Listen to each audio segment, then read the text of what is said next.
Hello, it's the 25th of January 2018 and I thought I would do another video diary update for our British Muslim Values Research project. And I've spent a lot of time over the last 2 or 3 weeks running through and analysing the transcripts from our focus groups, which are a big part of this project, and looking in particular at the ways in which different publics think about, talk about and contest this idea of British values. And I thought it would be useful to share some of my initial thoughts or findings from that research and see where that takes us.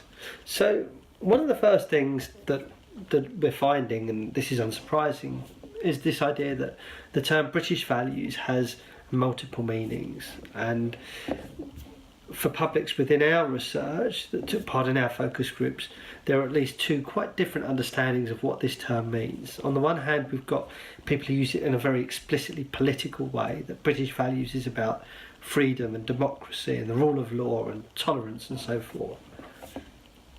And at the same time, we've got people who use it in a much more cultural or social or everyday sense, that British values is about politeness or reserve or self-deprecation, or it's about specific behaviours like drinking tea and queuing up nicely and those kind of things.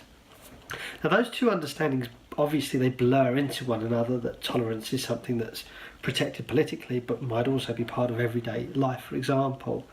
But together I think they depict or construct or paint a picture of Britain today as a very liberal, democratic, moderate and welcoming state. And in that context, it's very interesting to see the comparisons that people in our research draw between the United Kingdom and other places around the world, that British values were spoken about to us in our focus groups at least as being similar to values that you would encounter in places like Canada or Germany or Europe. So other very explicitly liberal democratic places, I guess. And at the same time, British values were frequently differentiated to values of other regions around the world, especially in relation to things like gender equality or freedoms of expression and so forth. And that understanding of British values is kind of interesting and a little bit risky, because obviously it poses the potential for essentialising what British values are, as somehow fixing them in space and in time, as presenting British values and therefore British culture or British identity as static, as unchanging, and potentially even worse than that, as exclusionary, as effectively the values of established white people, a majority population if you like.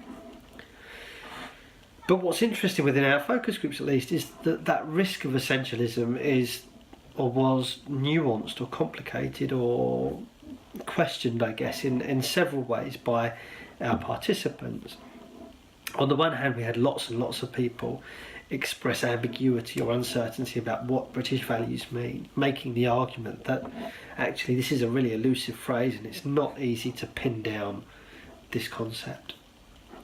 Secondly, we had a number of people speak explicitly critically about the phrase itself, viewing it as something like an ideological construct, as something that has been imagined or used by governments, for example, as a response to public or other fears around things like migration or terrorism or radicalisation.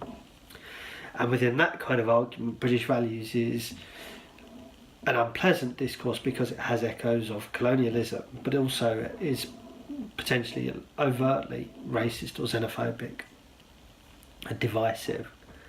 And the third way in which that risk of essentialising British values was kind of cautioned or was nuanced or challenged was a widespread argument that we encountered that British values is something that changes over time, that if you were trying to take a snapshot of British values today, you would get a very different understanding than you would have done 50 years ago or far further back. What's kind of interesting there is that usually that change was seen as a negative one, that British values were deteriorating over time, that there'd been some kind of a decline here. Although not always, some people were much more optimistic than that. But nevertheless, regardless of the direction of change or the drivers of change or the desirability of that change within British values, there's this idea that British values can be pinned down so easily isolated temporarily wasn't something that everyone bought into. So that's where we're at the moment. Those are some very initial thoughts on our focus groups that we've been running across East Anglia on this theme of British values, and I'm off now to try and start writing it up. So let's see how we get on. Okay, thanks a lot. Bye bye.